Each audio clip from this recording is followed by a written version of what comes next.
Good morning, everyone. Thank you all for joining us in what promises to be a wonderful discussion entitled Technology and Identity. I'm so honored to be here with you for the Pre-WTA Biennial Online, and I'm so grateful to be in the company of all of you this morning.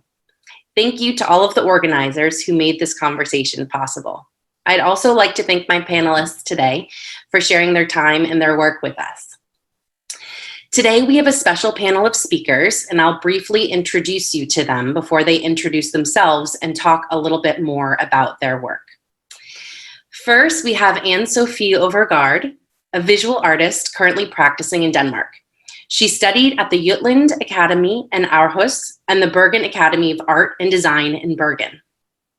Next, we have Lucía, a designer, researcher, and educator. She is a graduate of social psychology with a master's in fashion design and society and educational psychology, and she received her doctorate in public health. And finally, we have Victoria Manganiello, who is an artist, educator, and producer. She is a professor at Parsons, the New School of Design, and New York University. I'd love to give each of them the opportunity to introduce themselves and show a bit of their work. Sofie, would you like to start? Yeah, hi, hello. Thank you for the presentation. My name is Sofie, and I'm from Denmark, and I studied at the Jutland Art Academy, and I finished in 2016, and I've been living here in Aarhus since then, and I have my studio here in the center of the city. And like the center of my practice is working with textiles and in particular weaving. And I also work with installation and digital graphics.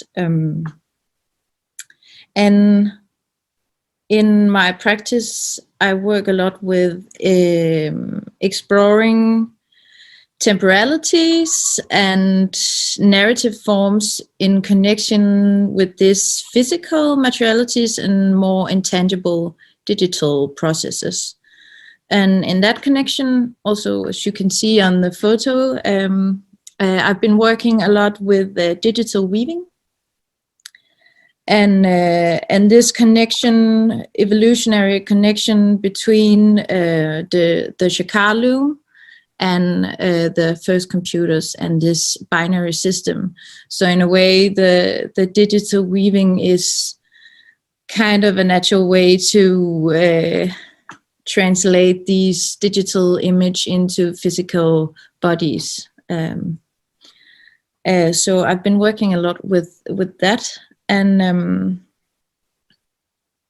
yes, and I also, as you can see, maybe not, I don't have so many close-up of this work, but in my practice, I also work with a lot of different materials and aesthetic perspectives, and I draw on knowledge from different historical traditions in visual art and also textile crafts, and then particularly with weaving. And I also have had like a focus on this historical thing where it's mostly female artists that's been working with textiles and trying to get into the history and also maybe in a political way using weaving as like an artistic medium in contemporary art today. Yeah, that was the overall I was thinking about saying. I think I don't know if you want me to talk more about the pictures that I sent or if we should go to the next. Yeah, I mean, if you want to speak about anything specifically, that's great. But otherwise, we can move on, whatever you feel comfortable. Yeah, I just thought it would be like novel introduction to my practice. Okay, great. So, Lucía, do you want to take it from there? Sure. Buenos días a todos. Buenas tardes. I'm from Peru and I speak Spanish, but today I am going to be participating using English as my form. I just want to, well, thank you so much for the organizers for extending me the invitation to participate, and for my colleagues with whom I'm sharing today's session as well. I do have to say that I am a critical case of all but dissertation doctorate student. So I do have doctorate studies, but I have not yet received my title. But I do come I do approach my work, and my background is very, very embedded in, I would say, multidisciplinary and an interdisciplinary approach. I have, as you mentioned, a background both in social science and in design. And through both lenses is from which I approach all of my work, whether this is in the context of formal education, because I do teach and formal education. With formal, I mean a classroom and participate in different institutions. But I do teach informal structures, and I do believe greatly in materials and design processes and art forms and aesthetics as channels for to communicate and to inform. And to share and to express ideas and create knowledge of different forms. So that's in fact the majority of the works that I develop that are outside of, let's say, formal academic work, have to do with creating an opportunity to trigger both the viewers and or in this case the viewers, the audience, or the users' perspective of different issues. For me, some of the issues that I have been focusing on have mainly to do in a broad way as well with health. I do have a personal interest in addressing different issues related to public health, and within public health, mainly orienting these projects towards sexual and reproductive health, sexual and reproductive health rights, biopolitics, and the mechanisms that I use are to communicate this and to address these projects are diverse. I do use the support of textiles in very different forms. I do try to relate my works in human body forms and structures. For me, the possibility of let's say the physical object that is materialized from these projects, for me, it does exist in a human body form. And I use that a lot in the way in which I try to communicate the different works that I develop. What you're looking at right now are some images of different projects. I use a variety of techniques. I am a tapestry weaver. I use tapestry weaving a lot.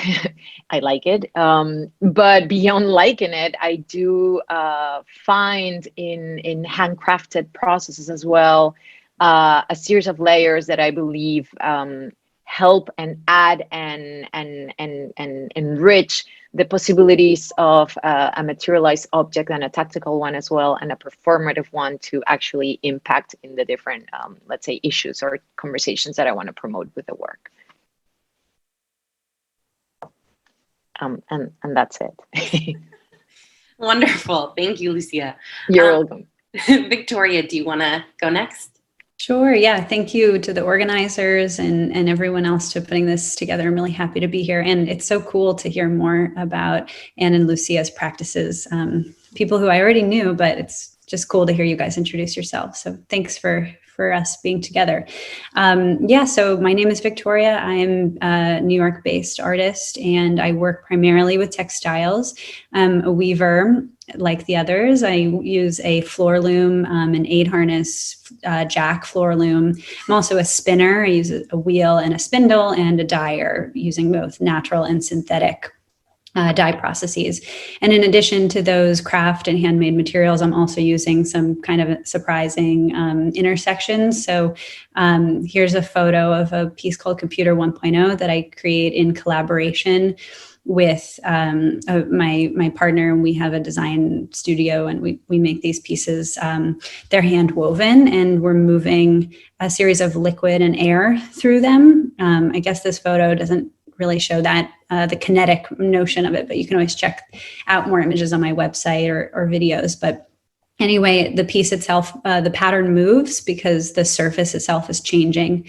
So I'm using technology like this, fluid dynamics. I'm also using lots of e-textile techniques, soft speakers, soft circuits. I've been also using some soft heaters to make some materials that can change temperature.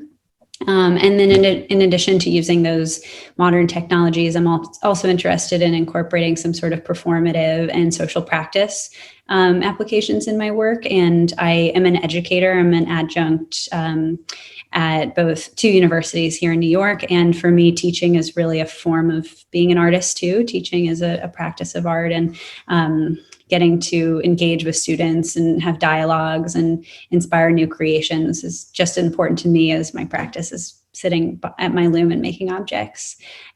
Here's an image, a couple of images of a show that I had in Queens, New York last year, which was actually curated by our beloved Carolina Arevalo, who's one of the organizers. So I made sure to include those photos because we got to work together on that exhibition. So you can see these large scale installations that I'm making where everything is hand woven and dyed. And in a lot of cases, the yarn is hand spun too.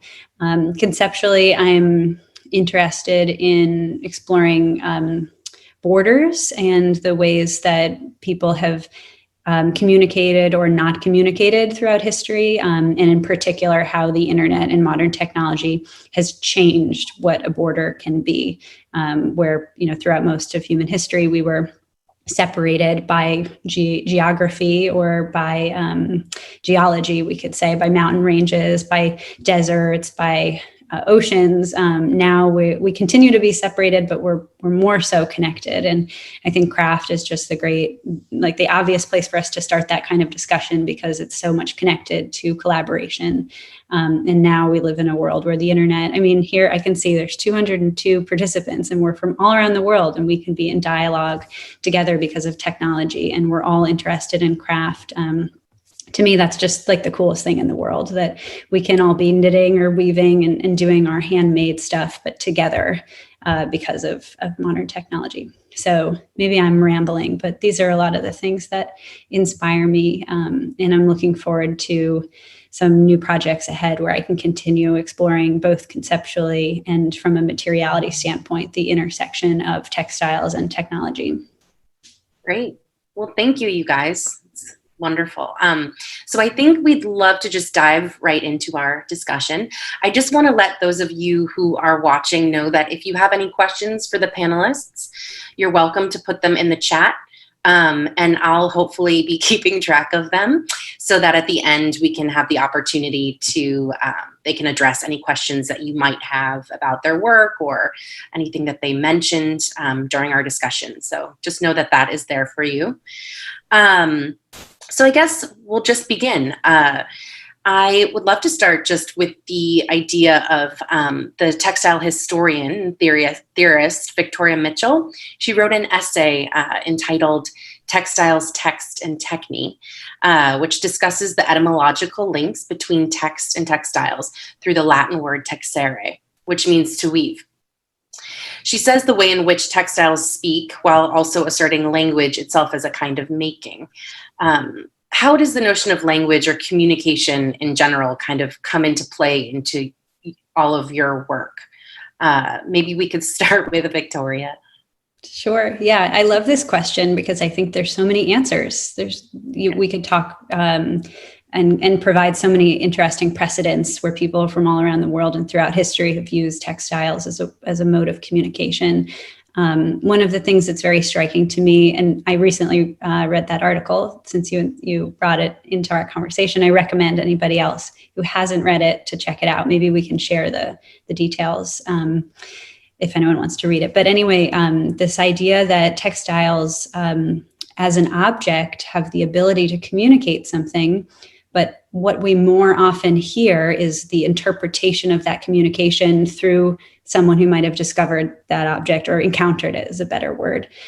We are historically more familiar with the people who have had the amplified voice to talk about the things that they've encountered. It's less often the craftsperson who made the object whose voice gets to be heard. It's the person who interpreted that object. So to me, this is very interesting. There's so many ways that we can explore textiles and craft, and they show up in so many different industries, but often the authors are not associated with those objects. So I'm really inspired by that and investigating the people that are making these things in the materials. It's a big part of my practice as a teacher. But from a conceptual standpoint, in my artwork, I always try to find ways to communicate with my materials too, and embedding meaning and using different kinds of coded language. There's so many rich precedents that we could look to of people who have used textiles to communicate. Great. Lucia or Anne-Sophie, do you guys have anything to add to that, or? Yeah, well, I was just thinking about Annie Albers, who was working with textile and text in her practice, and using text to make patterns, and I really like that work, her work, and I find that very inspiring, and also in a way of understanding how we communicate with each other, and through language, and then also physically through textiles. Yeah. Great. I would add something. I think pulling a little bit from what also Victoria mentioned, like there's this what I find to be an important tension also between, textiles, fibers, techniques, and of course the ways in which we approach that from not only from the location from which we are looking at, but from the context in which we are also using some of traditional techniques and or studying them and or interpreting them, or reinterpreting them within the context of our own works. If we are intentional about that, if we want those techniques, for example, to speak about a specific type of work that we want to achieve as well. And I find that there's always an important tension to not lose in terms of the limits between interpretation, or I don't know if the limits, but like how to place one's work in the context of appropriating and not appropriating, preserving, promoting, developing further, collaborating. And there are a lot of thinking about also the verticality of, for example, using language explicitly in the context of one's work when language is not necessarily or might not necessarily be, and with language specifically addressing text or language in the context of a specific origin, when that is not conceived as something that might reach out to a larger audience, if that's something that you don't want to use or you want to use intentionally. So kind of like when thinking about one's own practice, when thinking about the multiple conceptual layers of not only the use of techniques, but the topics and or the materials and the processes that we're involved in, what are these multiple tensions that we deal with on an everyday basis, and what do we do about those as well? Yeah, she does discuss kind of the hierarchy of senses too in the article, and the way in which sight is somehow privileged over the sensuality of textiles, which is such a vital part of its materiality and its mode of making, but also of communicating. So I just wonder, how do you guys incorporate the idea of touch into your work? I mean, Lucia, I know you make wearable garments, but I don't know if you all want to just speak to that a little bit, because I think that would be very interesting to hear. Whoever wants to start. You said Lucia, so I'm going to jump in. I do. I mean, I was going to say, for me, I mean, yes, it is the tactile experience. It's about touch, but feeling, broadly speaking, perception from senses that involve feeling weight as well.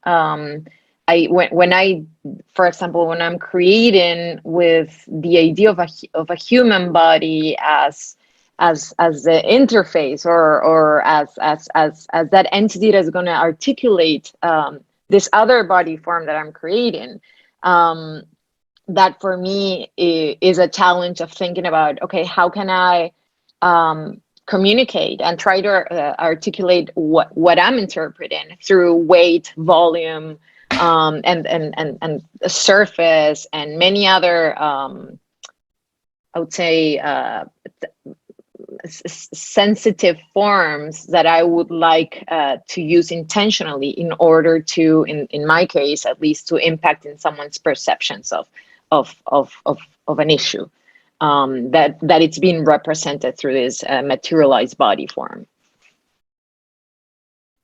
For me, the sense of touch comes very strongly into play as the maker when we're working with craft materials, in particular weavers, right? Like when we're making cloth, we have this intimate touch with every single millimeter of thread that finds its way in our loom. And it's not just once, we're constantly touching. And for me as a spinner, I'm also there when the yarn is being produced. And as a dyer, my hands are there, and it's so much a handmade thing because of all the times that the hand was touching it. I think this is more often true in the craft media, not just textiles, than maybe some other fine arts or design materials where your hand does not have to be with every material. When I show my work, most of it is, not all, but most of it is not presented in a way where you would feel inclined to touch it. It's in like an arts space, and somehow we've been conditioned not to touch art. However, I have noticed when I'm, let's say, in a group exhibition with non-textile artists and textile artists, people are touching my work way more often than they're touching the oil painting or the bronze sculpture. And while I can feel frustrated because sometimes it's very delicate, I also smile in a sense because we are so familiar with this material that we don't hesitate to touch it. It's an extension of our bodies in this really beautiful way. So we don't have that same filter as we do with other materials. We feel safe with it, and it can help us really connect to our own identities much more quickly than other materials. And I think that's really magical about fibers. Totally. Yeah, I would say like the same you said, Victoria, with the like that people have this immediate physical response to textile, and I think I really like to work with that in my installations, and I actually often hang my textiles so they're like going down from the ceiling down to the floor, and I really like that people connect to it in a physical way.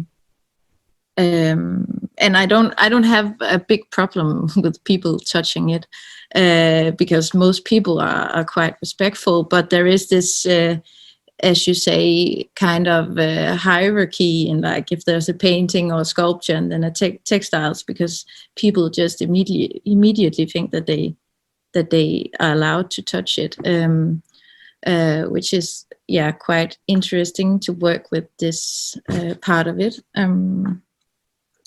With the tactile, and also that there is this when I weave on I have my shaft loom here. I made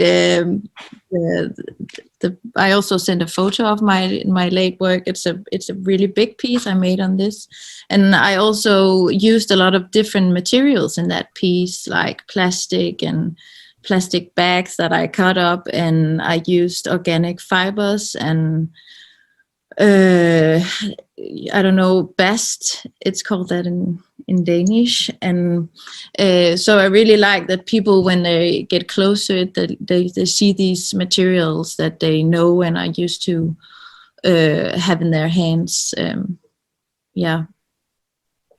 Cool. Yeah, I think you all kind of did touch upon, Victoria did use the word also identity, which is a part of this conversation, but the way in which, the intimacy of fiber, it's something that people are so familiar with. They think it's almost an extension of themselves, that they are more comfortable than they would be touching fiber rather than, art of another material. I just wonder how identity comes into play in your work, whether it's through a statement, a political statement you're making, whether it's through just the exploring different materials or technologies, kind of how you put forward or imbue your work with a sense of self or a sense of maybe somebody else's identity. But if you want to speak to that.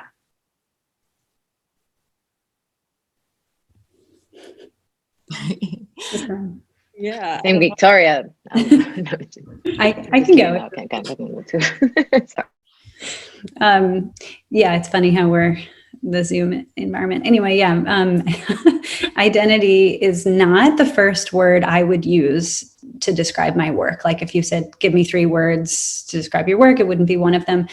But that being said, it's certainly a big part of my work. One of the most prominent driving forces for me as a maker is to be a storyteller. And I think creating an art object is another way of starting a dialogue and inviting people to share that conversation with you. And I think that our identities are shaped by the stories of the people around us, whether we know those stories or not. So it's just going through the process of being more aware and more connected to the stories that make up our cultures is really important. Like we were kind of saying earlier, there's some stories are shared, some stories aren't. And there's some people culturally who get to decide which stories are told. But as artists, I think being an artist is political no matter what, because we're putting stories out there and we're asking people to talk about them with us.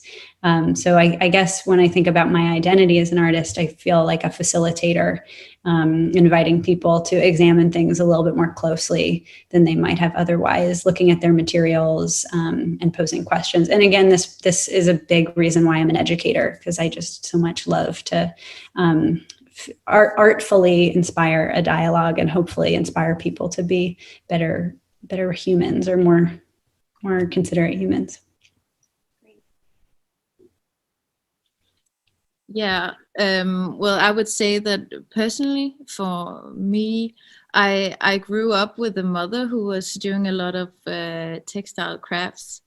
So it's been like a big part of my identity. So it was kind of a natural way for me to express my artistic self through textile, but it's not important for me that people see that it's like personal pieces, but it was just a natural extension for me to work with textiles. But I would say I have been working with this idea of the female in connection to textiles, which is also, of course, something I can relate to because I'm a woman myself. And I don't know, I just get mostly inspired by female artists. I don't know, it just came to me like just some years ago that mostly I look at female artists, and I don't know why, but in a way I just connect more to their pieces, especially textile art. I don't know if you guys want to divulge a little bit about your process, kind of how you come up with ideas for new work, what inspires you, but maybe just walk us through a little bit of that process and your practice.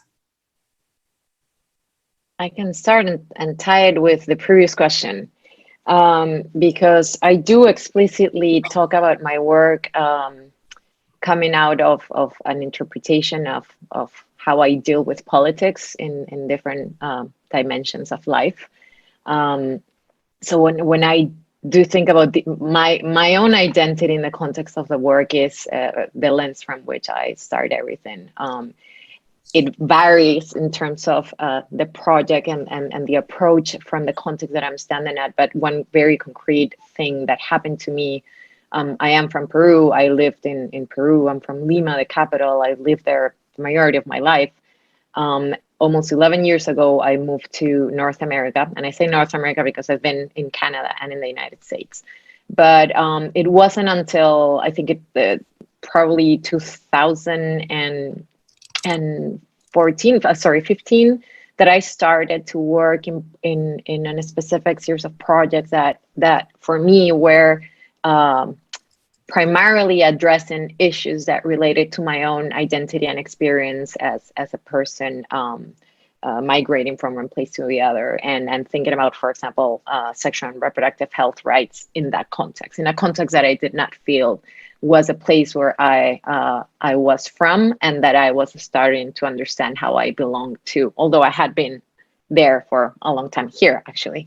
I think it's an ongoing process about, I'm not sure if the word is reclaiming, but redefining or understanding one's role, and in my case, my role and my identity within a specific context. Affiliation, for example, in the context of the institutions that I work with, how I feel or not related to the moral and vision of that space. How does that affect the work that I do? And I'm going back to the political aspect of that. And what I want to do in some projects is definitely using those tensions as well to try to generate work that hopefully can trigger someone else's perspective of things beyond my own. Sorry, I forgot your following question. Just kind of the process of, or how you come up with new ideas for work. Oh, right. Oh, well, yeah. Pretty much related to that. I was going to say frustration was at the beginning a great motivator, I think, for many people as well. I personally hate the word inspire. It's a very tricky word. But I do believe that a reaction, perhaps for me, might be more, if I were to find a couple of words that help or that intervene in my design and making processes, reaction is for sure one, whatever that means for anyone. But for me, it means a lot of things too.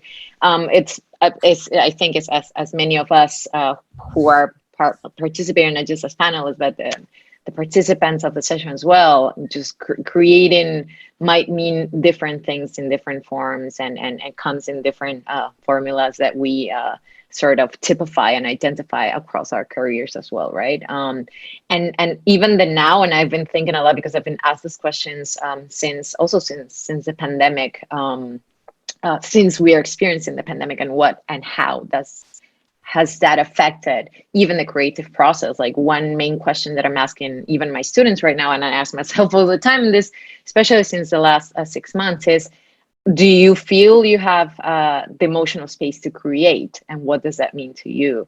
How do you relate to your identity now? How can you even think about vision or perspective when there's so much uncertainty in the world, right?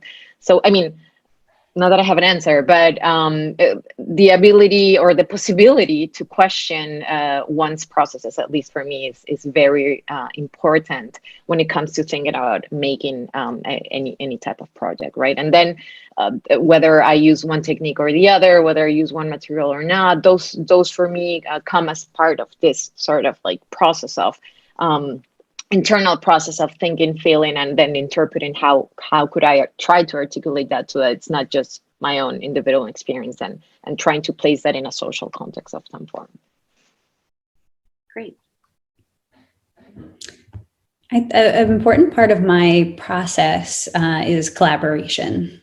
So I've found that the objects or the projects that I've done with other people are often the more the ones that I feel the most excited about, and using collaboration kind of like it's a material, seeing the ways that you can generate a concept or an inspiration, or, a reaction when it is born from multiple minds, and the ways that they can overlap in different stories and backgrounds. of course, like I've mentioned, I'm in the studio by myself a lot, spinning, weaving, dyeing, etc. But I think that the meat of my practice is in the collaboration. And I'm talking about it so far in terms of working with other people, but I think collaboration can come in the form of doing research, maybe just experiments with materials can be a collaboration between materials that are unexpected. I try to spend as much time as I can mining from the things around me, while of course being cautious about appropriation and those kinds of things and crediting inspiration. But I guess what I mean is just kind of having that human to human experience can be so stimulating. And I've been lucky to work with people who are textile artists and people who are not, or maybe don't even identify as artists. The Computer 1.0 project, which we showed an image of earlier, I mentioned it's a collaboration with someone who's an electrical and coder. So he's not someone who's working with textiles at all, but we've still created something that's both coding and textile at the same time. I just think that's a really special thing that inspires me or drives me to keep working. Great. And I know I said some questions from the audience at the end, but we do have a question because some of you have touched upon it. We are in the midst of a pandemic, and they're just wondering kind of what happens with your connection to your work or to your ability to collaborate when most things are now done virtually. So if you wouldn't mind kind of touching on how that's impacted your process or aspects of your practice, I think that would be helpful. Yeah, I can start. Well, the pandemic just kind of really, I had like 2 exhibitions, and then it all got thrown up in the air, and I didn't know if anything was going to be, but it made me work more self-sufficient in my studio, and I really actually liked that I didn't have to, when I'm digital weaving, I'm borrowing like a loom because they're really expensive, but I really liked that I finally had a lot of time in my studio and using what I had in my studio, so that became kind of a framework for my latest piece. Yeah. So in that way, I think it was quite inspiring for me with these, when you look away from all the sad stuff that is happening. But I could close my door and I could focus on my work. So I really actually used the space and silence to work. Lucía or Victoria, do you have any? Yeah, I think Lucía, you go. Okay. Yeah, I think it's an interesting time. Like Anne said, I've also been trying my best to embrace these new circumstances because it's like the only thing that can keep you on the right track. But I also think it's an interesting opportunity for us to reflect on sort of the economics of being a craftsperson or being an artist. And I'm a part-time everything. And I also had some exhibitions that were canceled and, honorariums that went with them or grants that were also canceled or postponed. And so I think people all around the world really rely on the comfort and the excitement that they get from the materials and the experiences that people like us create. But financially, there's so little stability. So it can be hard in these times to keep up with it. So I've been personally trying to manage I really get so much personal fulfillment, and it's really meditation for me to keep working. But then how do I balance, my different projects so that I can make sure I'm taking care of my family and, my whole life. I don't think it's talked about enough. Unfortunately, there's not so much transparency in how these industries are operating and the people who are kind of behind the scenes. Yeah, I for me also, my personal experience has been very different to Anne's as well. And I'm also a parent, so as you know, worldwide there's and I don't know if this is your case. Sorry, I'm not assuming like that, but in my case at least, as well, that has of course interfered in the ability not just to have time, which time is always a relative concept that I think we all struggle around, or the means to dedicate that time for that. But as I mentioned a couple of minutes ago, like the emotional space, which I think it's such a privilege right now, it's very much impacted by life and the idea of mortality. For me, and I turned 40 in a couple of weeks, so I'm like dealing a lot with that. What's the half of my life? Is this the end of my life? And what does that mean? What have I accomplished, et cetera, and all these existentialist questions, but that are, of course, very much embedded in, for me, at least right now, the impact of the work that I could potentially do whenever I am able to do it. Able in terms of, economic sustainability, time, and the mental, also space, emotional space to be able to create. I have been able to work on very concrete projects related to my design works. Trying to find mental space as well to organize and structure classes and to work in my role as a facilitator for educational processes in universities. But thinking forward, for example, for me, it is quite an opportunity to, in my own area of work, the narrative around public health is massively being used. I'm not going to say consume because I hate the word consume as well, but we are using narratives around public health, which is pretty much embedded in the things that I like working with. So I'm sure, and I'm not just sure, I am personally working around researching, trying as much as possible to address that in a formal way in the next iterations of works and projects as I move forward, having now the possibility to address public health issues in a much more concrete way than perhaps I used to do before. And whether I want or not for that to impact strategically in also the vision of other peoples and contexts in terms of values and hopefully development goals that are not just things that I aim for, but that hopefully can impact in a large scale and in a different setting as well. Yeah. Great.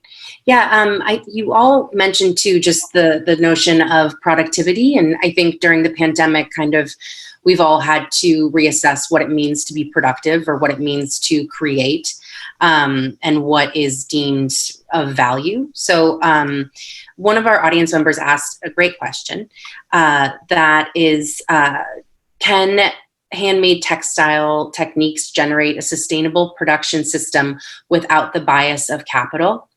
Can craft be used as a means of establishing a transdisciplinary community? I think that's a fantastic question. It's complex, but I'm not sure if you guys have any insight into, just from a social perspective, ideas of productivity and how that comes into play in your work or how it's been affected during the pandemic.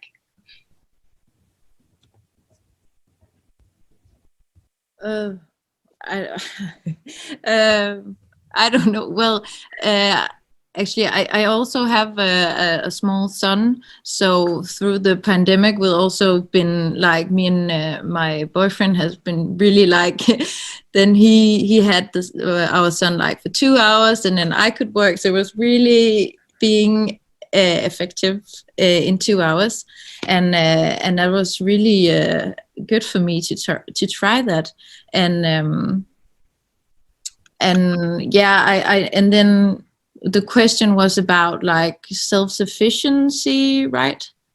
Just, yeah, no, the idea of productivity and productivity. And yeah. But I think I was really productive in those 2 hours that I had a day. But I'm also aware of that I live in a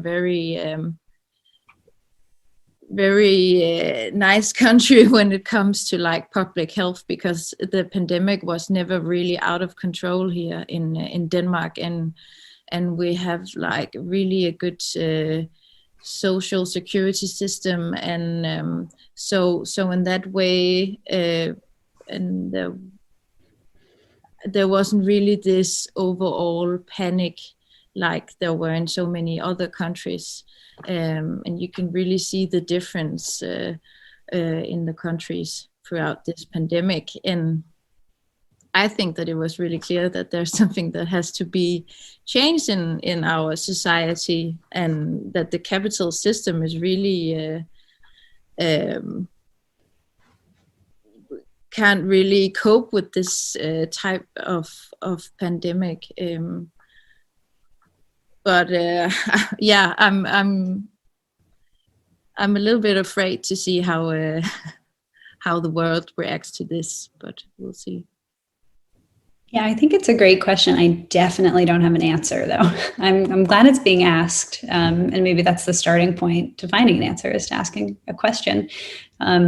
I think that there's a lot of potential, but it's just going to take so much buy-in from so many of us, and to really committing to not just supporting the DIY efforts in more than just participating, but giving all the resources that we have to give, but also encouraging and demanding from the bigger corporations that make that harder to change their ways too.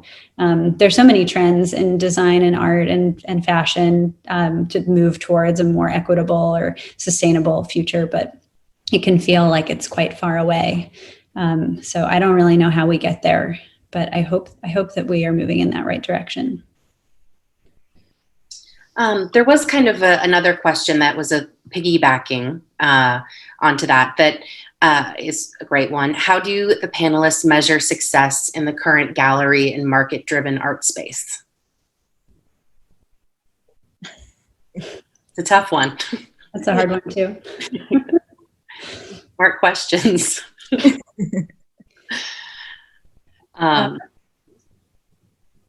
Oh, yeah, I don't know how to answer that.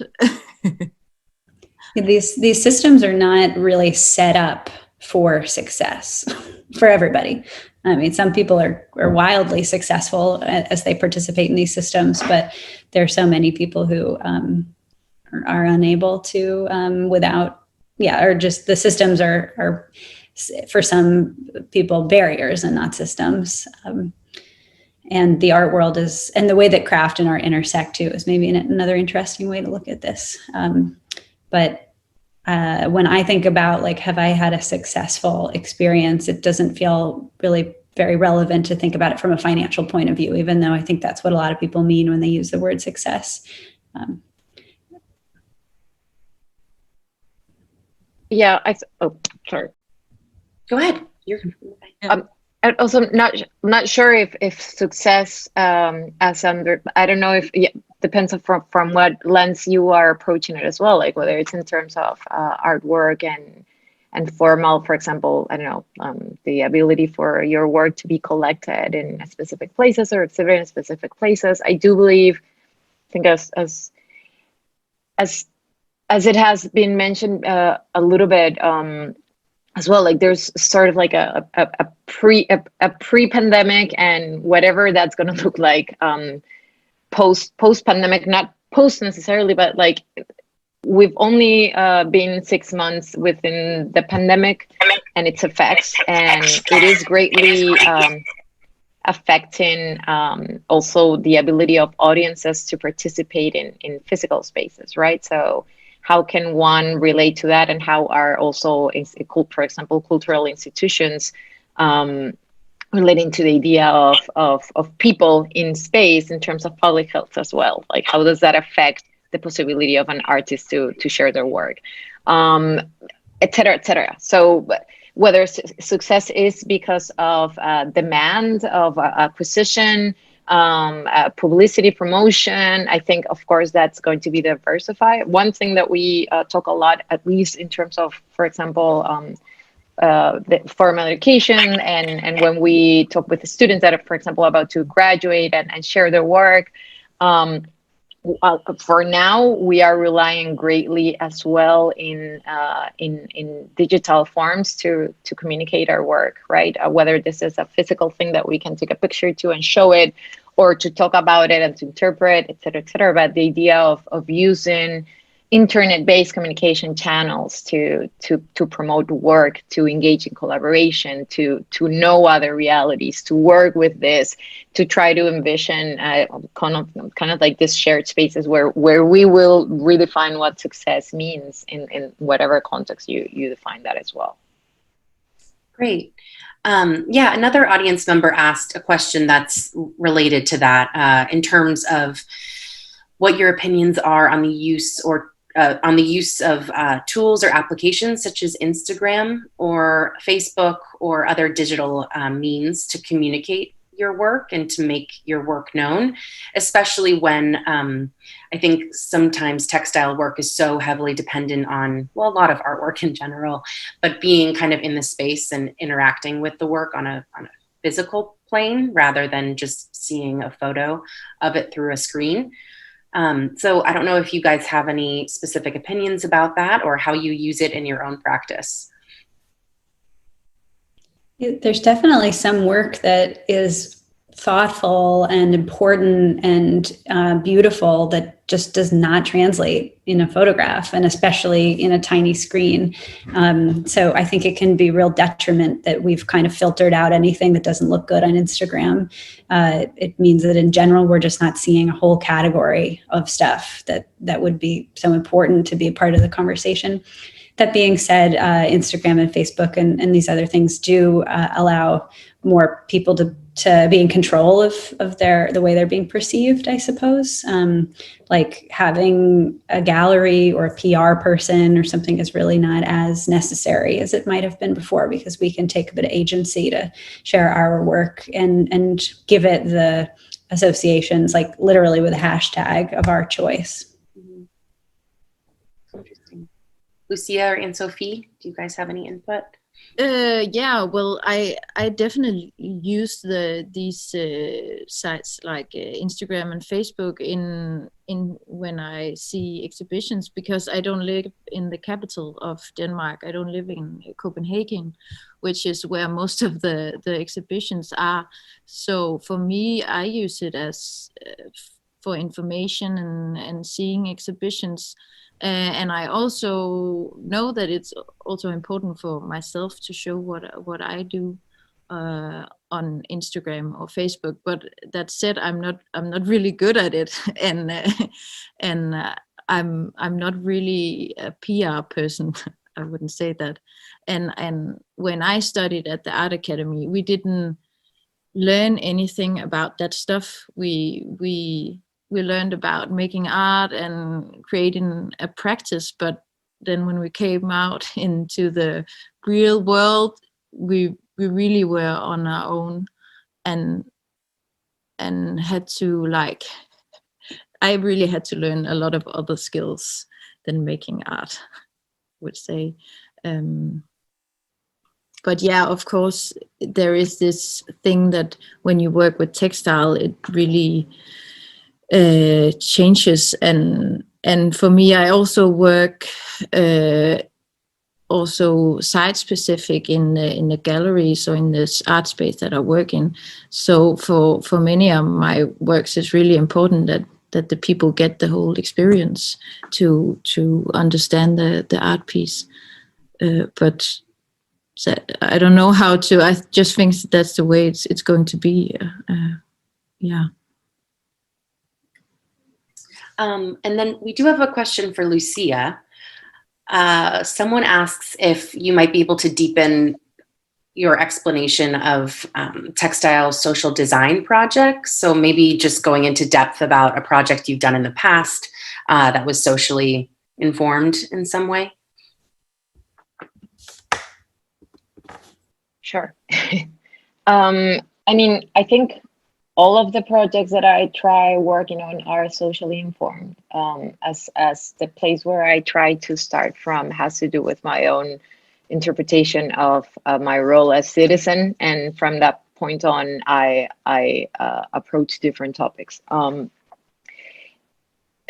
It depends on the project, whether it's framing the project from within a specific, for example, a social-driven problematic. If there's an opportunity to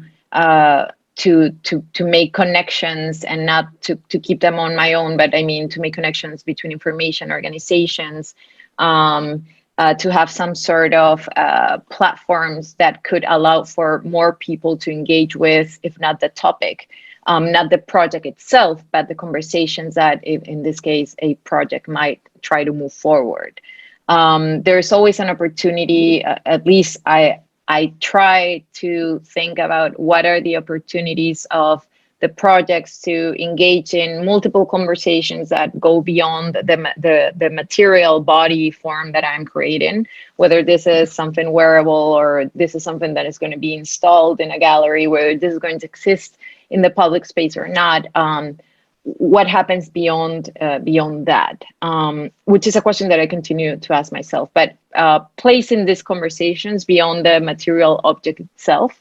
And with that concretely, whether it's creating an online platform that informs or that shares information, for people to be able at least to have an additional place to connect with these different topics, whether it's bringing conversations, physically bringing conversations and trying to create a larger conversation around that from a verbal a conversation, for example, manifested in a panel, in a conference, in a video, in a podcast, in an interview, to allowing for the work to take very different forms.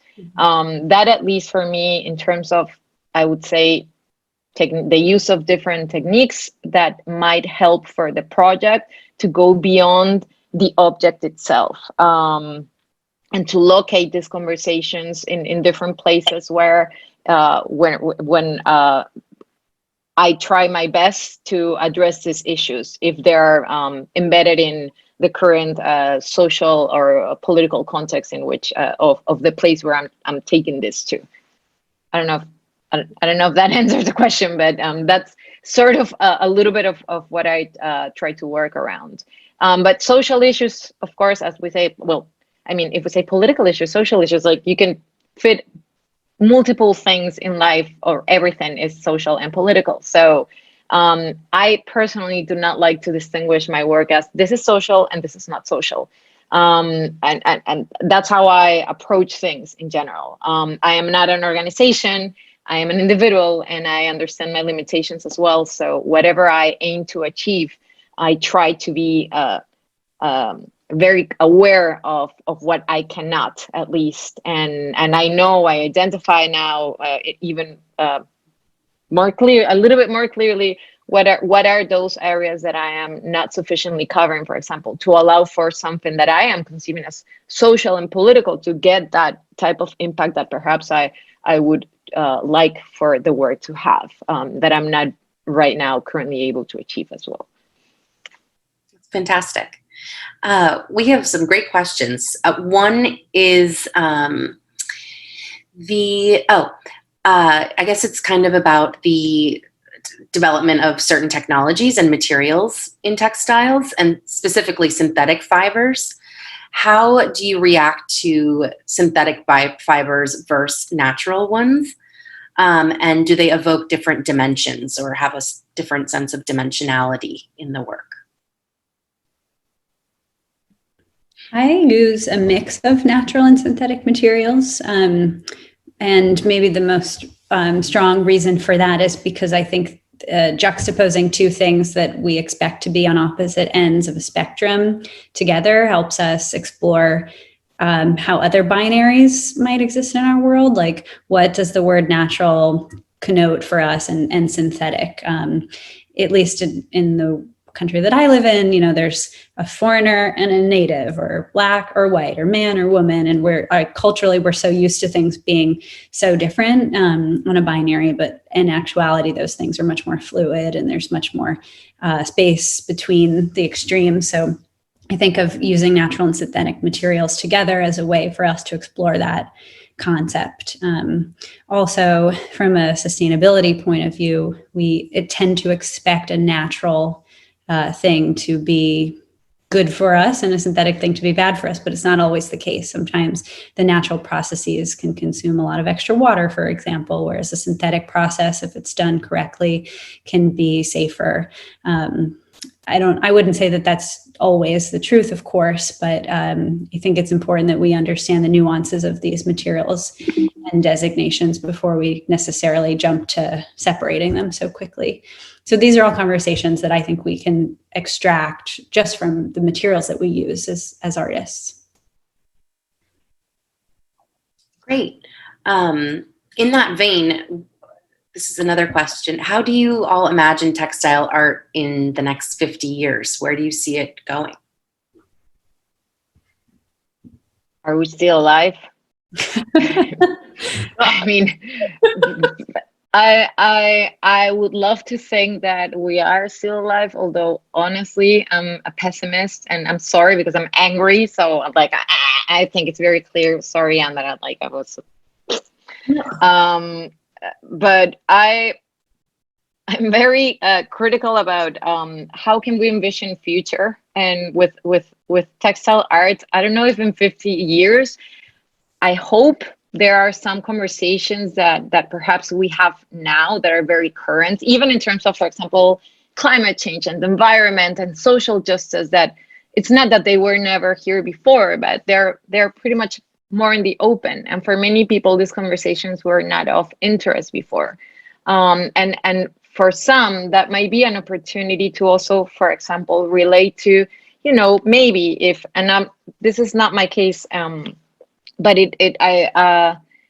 let's say I work with a community of people that live in a specific place, and if perhaps before I wasn't aware of the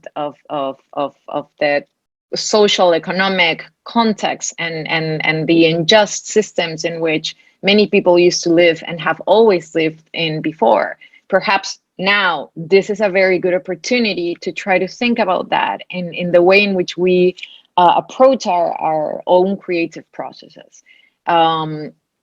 Again, pulling the example of teaching, studying, or a learning process perspective from a formal institution, placing one's artwork and creative processes in a context where you can and you should talk about social justice and how that translates into, tradition and culture and health and economy and politics. Like, I think it's very important to bring that into the table. The conversation right now. So hopefully in 50 years, if we're still alive, then this is not going to be part of a course or a panel or a topic or someone's specialty, but hopefully this is embedded in the way in which we approach life, right? And ideally in a much more sustainable form. And with that, where we put in place our ability to elevate as well, and not just preserve humanity, but have a quality of life and dignity in the processes that we engage with. Yeah. Sorry, Victoria, you go. Yeah, I really appreciate, Lucia, the way you articulated that. I think it's important that we think through those things. And to add, I think that textile is actually a part of so many other aspects of our life, but we don't recognize that quite yet. Lucia is giving us a great example of how it intersects with health. But as an artist, as an individual, that's not as easy to communicate to larger audiences. And textile shows up in so many other industries, not just shows up, but is actually like a driving force and inspiration and necessary to textiles themselves, the materials, the workers, the designers. So my hope for 50 years from now is that the way that textiles has always been integrated will be supported and accentuated, and the hands behind all of those contributions will be given more of a chance to inform the larger picture in the front line. So they're already informing things in such prominent ways, but we just don't take a close look at them. Great. We have a few more questions. one of which, what do you think about man versus woman fiber art?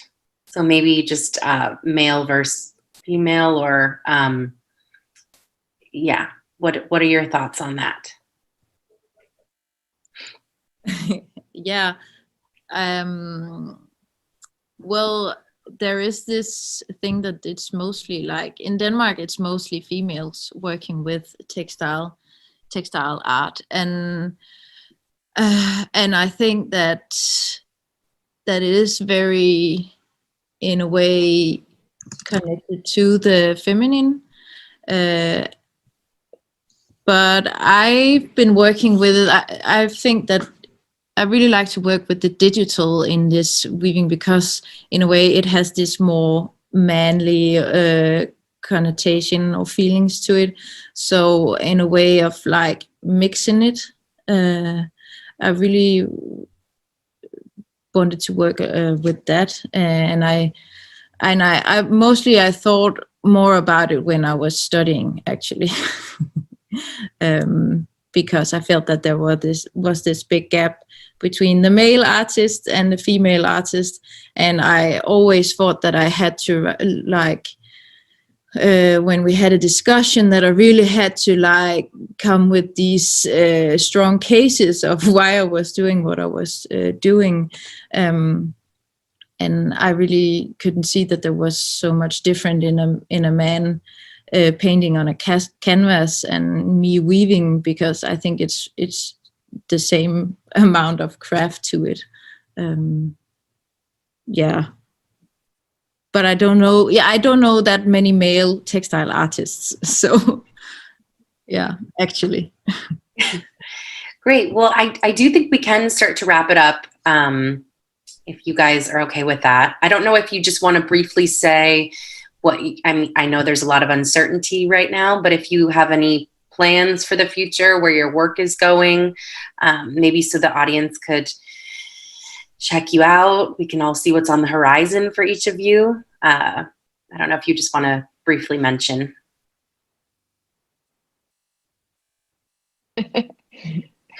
I'm gonna share my pessimist perspective of life.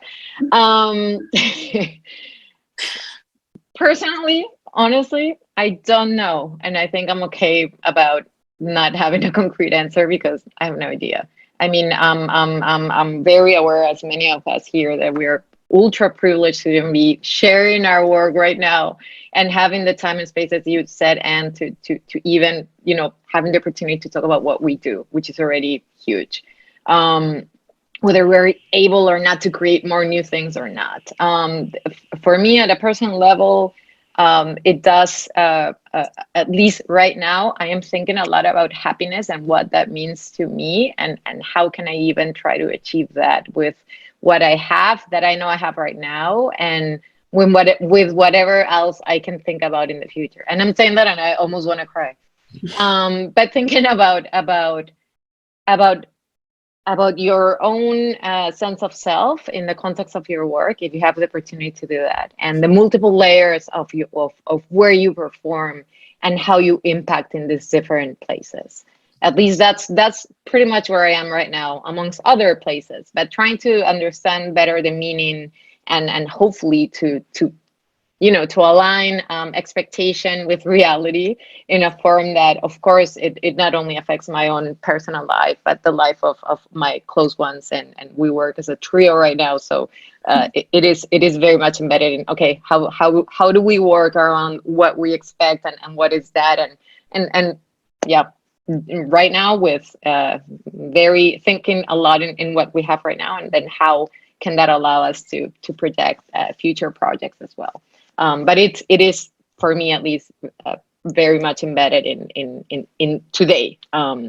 So yeah, there's a huge challenge about thinking about the future as well, and how that is going to be articulated then for me. Yeah, I can identify with what you're saying too. And like what was said, we have an immense privilege to be able to be here and report on the things that we're planning, or the things that we have done. And I'm mixed between feeling grateful and also feeling called to action to try to help support the people around me with the privilege and the access that comes from that. From a more literal point of view, I have an exhibition that's actually opening today in at Ars Electronica in Austria, which is like a digital arts and creative organization. And it will then that exhibition will travel to Brussels. So I don't know if we have anybody in those two countries, in those cities. But I unfortunately cannot accompany it. And it was a little tricky to give installation instructions through WhatsApp, especially for like very particular and nuanced technology installations.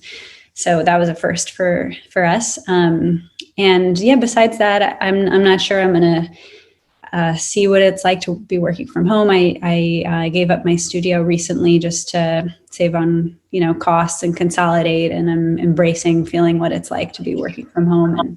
And the tools around me or the things that I live amongst that I didn't realize were tools are kind of presenting themselves to me as tools, like things in the kitchen and, those little things that I never thought I could use to make art with are showing up. So I'm optimistic in the sense of seeing what can be possible with this new context.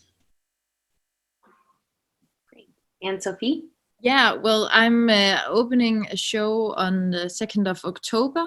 So I'm really just in my head, there's only like 2 weeks, I think, far ahead, because I'm a little bit stressed about it. But so that is where I am right now. And I'm going back to basic where I started. I'm doing some tapestry weavings that I'm exhibiting. So yeah, and of course I will share it on Instagram because I know that none of you can come and see it, but hopefully my family will come and see it. People that are close by. Yeah. Great. Great. Well, I just want to thank our panelists, the audience, the organizers. This has been such a lovely conversation, and I'm so grateful that I got to speak with all of you.